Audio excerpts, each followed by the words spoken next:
Prediction season is officially here. These are my game-by-game predictions for the Ole Miss Rebels in the 2024 college football season. Hello, everyone. I'm Chris Phillips of SEC Unfiltered. Appreciate each and every single one of you tuning in. Make sure you like, subscribe, turn notifications. Check us out via podcast, wherever you get your podcasts. You can also find us across all social media platforms, as well as our website, secunfiltered.com. We're brought to you by our friends over at RHOBACK. Guys, go to RHOBACK.com. Use promo code SECU for 20% off your first purchase. Again, guys, that's RHOBACK.com, promo code SECU to get 20% off today. It's college football playoff or bust in Oxford, Mississippi, as Lane Kiffin leads arguably the most talented Ole Miss roster in program history into the 2024 season.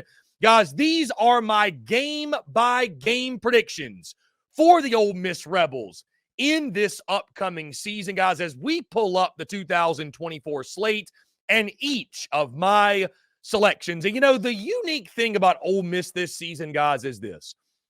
We talk about and we have the debate. Should there be a preseason in college football?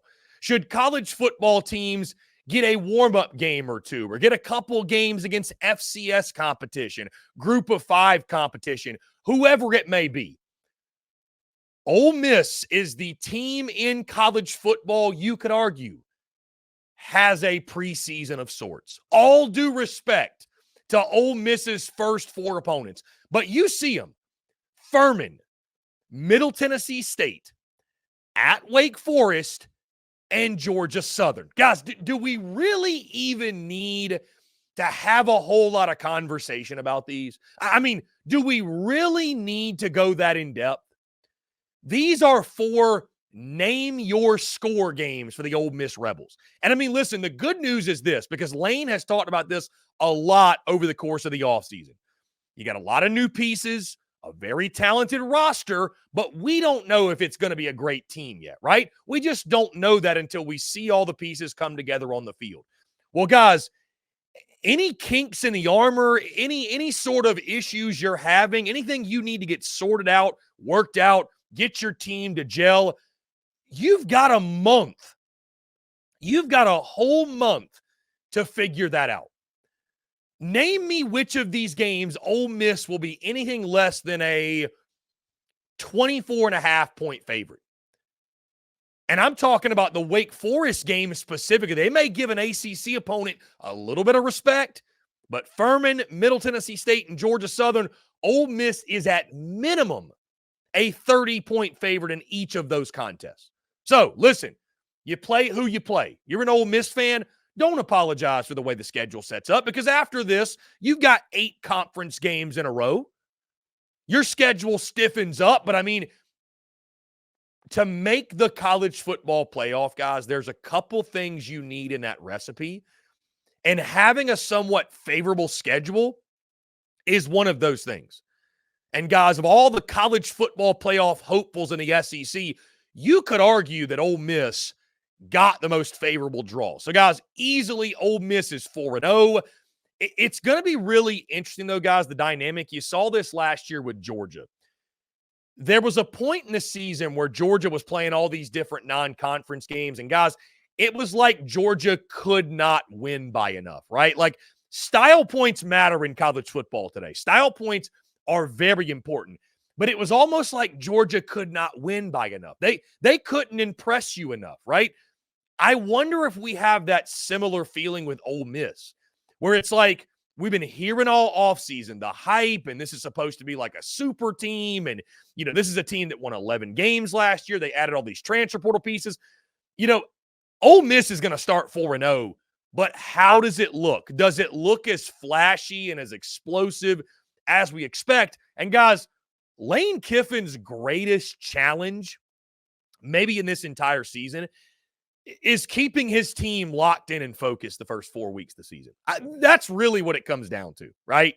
So how they manage this thing, how it looks the first 4 weeks, Probably going to be 4 snoozers. Ole Miss going to start 4-0 undoubtedly, but it still will be interesting to follow. So again, first 4 games, Ole Miss is 4-0. Then we get into conference play, right? You open up SEC play with that home game against the Kentucky Wildcats, who, I think some folks, guys, would say, part of Ole Miss's preseason includes this Kentucky game. I disagree with that. I think Kentucky's going to be much better than people expect. I do have Ole Miss getting the win here, but I will not be surprised. First SEC contest of the season. It's going to be much different than what they've seen through the first 4 weeks. I'm not going to be surprised this one's a little bit closer than folks expect. And I've got Kentucky, guys, 8-4. I think Kentucky, their roster is much better than people realize. But Ole Miss, too much offensive firepower. They'll get the W in this one. The following week, you've got your SEC road opener at South Carolina, Williams-Brice Stadium. Guys, the Juice Wells storyline is going to be one of the wildest you see in college football this year. And that environment, at least in pregame and starting the game, it may be the most nasty, hateful, hostile environment you see in college football all year long. The adrenaline that South Carolina is going to be playing with because of the whole Juice Wells thing, I think maybe early on could keep this game close. But guys, here's the thing. At some point, that hate, that adrenaline, it's going to wear off and you're going to have to play a football game. And South Carolina, top to bottom, their roster, it simply does not match up toe-to-toe with Ole Miss. So, I think early on we could get some interesting moments, right? Especially if Juice Wells is balling out, he scores, he's going to be taunting the student section, the fan base, what have you. I think Ole Miss wins. I think they win big in this one, pulling away late in the ball game. But that one's going to be really interesting to watch, especially, guys, could be a night game at Williams-Brice Stadium. Again, it's going to be a hostile environment, at least early.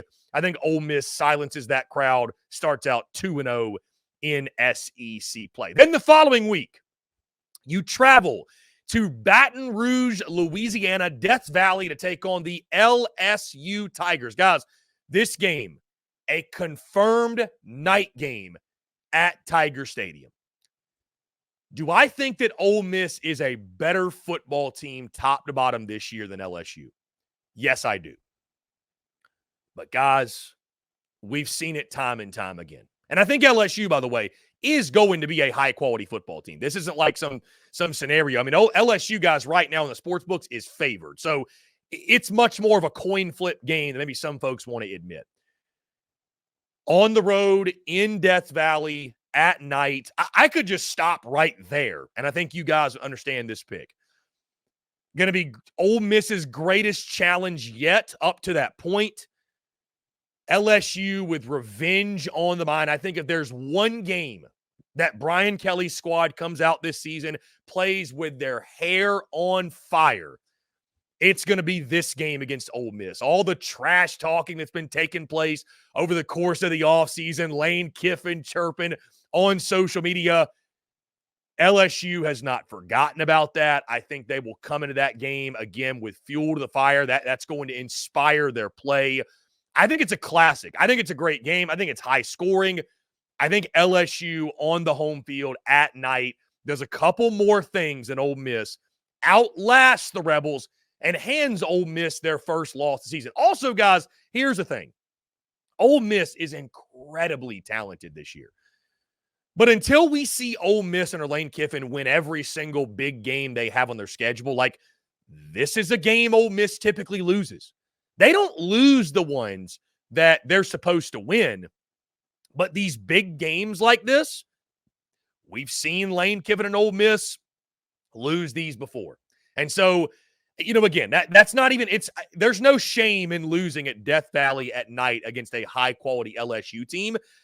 Could I see this game going either way? Yes, but right now, I think with the revenge factor in Death Valley, I think LSU finds a way to get that job done and hand Ole Miss their first loss of the season. Then you have the bye week, guys, to recover, to lick your wounds, Saturday, October the 19th, before you host the Oklahoma Sooners at Vaught Hemingway Stadium. I think this is going to be a game where your defense really shines, right? We think about Jackson Dart and Juice Wells and Trey Harris and, Caden Prescore and the offense, how good they're going to be, Ulysses Bentley. But that defense, guys, is going to be salty. I mean, they are going to be elite on the defensive side. I think Oklahoma, we've talked about with the line of scrimmage issues. Jackson Arnold, supremely talented, but a young quarterback nonetheless, with an offensive line being held together by Scotch tape. I think Ole Miss flexes their defense in this game. I think they get the win. Then you go to Fayetteville, Arkansas to take on the Arkansas Razorbacks. Guys, I think Arkansas is probably going to pull an upset this year. I think they're probably going to pull an upset at DWR. I don't think it's going to be over Ole Miss. I just don't think Arkansas has the firepower to keep up in this ball game. And this sets up, guys, the massive showdown in Oxford, Mississippi against the Georgia Bulldogs. And, guys, this is why you went out and brought in all that talent, right? This is why you stocked up the roster the way you did, right? It was last year, Lane Kiffin, immediately following the game, said, hey, we got to get better players. We got to get bigger. We got to get faster. We got to get stronger. We got to get longer on defense, right? He was very honest, very blunt, and credit to the Grove Collective for putting their money where their coach's mouth was and going out and getting the guys he needed. That being said, guys, this game, again, the Grove is going to be rocking. It's going to be shaking. My biggest question is this. Ole Miss revamped their roster, especially line of scrimmage, especially on the defensive side. And I know these are different teams from last year. It's in a different venue from last year. There's a lot of things that are different. But my biggest question is, did Ole Miss add enough, and did Georgia lose enough to make up, what was it, a 38-point margin of defeat last year? And again, I know not all things are equal from that time to now. But still, you're talking this late in the year as well, guys, mid-November. Depth is going to matter immensely. Even with everything Ole Miss added in the portal, Georgia has more depth than Ole Miss. And I trust Georgia more in this spot than I trust the Ole Miss Rebels. So, I do think Georgia comes into Vaught-Hemingway, hands Ole Miss and Lane Kiffin their second loss of the season. I think it's going to be a much closer game than last year. But I'm still really high on Georgia. I cannot pick Ole Miss in this game yet. I can't pick them in this game yet. So, I do have Georgia winning this football game. Ole Miss drops their second game of the season. So the pressure will be on, right? Going in the final 3 weeks. You got the bye week following the Georgia game on November the 16th. There'll be pressure on the final two games because, hey, to have a shot at the playoff, you got to finish with double-digit wins more than likely. So, and I think Ole Miss will be able to manage that. At Florida, noon kickoff in the swamp. So I think any chance of a really crazy environment, unfortunately for Florida, that noon kickoff probably killed that. I like what Billy Napier's doing. I think Florida's going to be much better. But they're going to be so beat up, guys, from their schedule. And again, coming off the bye week, it will help Ole Miss immensely. I think they get the dub over Florida. And then finally, the rivalry game showdown against Mississippi State. This game on Black Friday. We don't get the Thanksgiving Day kickoff anymore, which is unfortunate. Black Friday afternoon kick. I forget who it was at Media Days, but some guy from Mississippi State said that, Mississippi State runs the SIP. They want to be us. Listen, I don't know if that's the case or not, but what I do know is that Mississippi State doesn't stand a chance in this game. The game at Vaught-Hemingway, Ole Miss is going to win this game. They're going to win this game big, and they're going to show Mississippi State that they, at least for now, run the SIP. And that will equate, guys, I've got Ole Miss finishing up 10-2 overall, 6-2 in SEC play. And I think this is going to be a wildly interesting study to see, is this resume, if it plays out exactly this way, is this resume good enough to get Ole Miss in the college football playoff? And some of you are sitting back saying, what are you talking about? Guys, if we've got 4 or 5 10-2 teams in the SEC, and you look at Ole Miss's schedule, and these were their 2 losses, what's their best win? Oklahoma? Kentucky? I mean, you're going to say at South Carolina? Is that their best win? I think Ole Miss, it's going to be, if you want to guarantee the playoff spot with this schedule, 11-1, beat LSU or beat Georgia. I think if you go 10-2 and you lose these two games I've predicted, you're going to be leaving your fate in the hands of the committee. And who knows what the committee will do. But guys, how do you see Ole Miss faring this year? Do you agree with me? Do you disagree? What are your thoughts? How do you feel the Ole Miss Rebels will fare in the 2024 college football season? Guys, that's going to do all for me. Appreciate each and every single one of you tuning in. Make sure you like, subscribe, turn notifications. Check us out via podcast, wherever you get your podcast. You can also find us across all social media platforms, as well as our website, SECUnfiltered.com. Until next time, guys, I'm Chris Phillips of SEC Unfiltered. Appreciate each and every single one of you tuning in, and we'll catch you on the other side.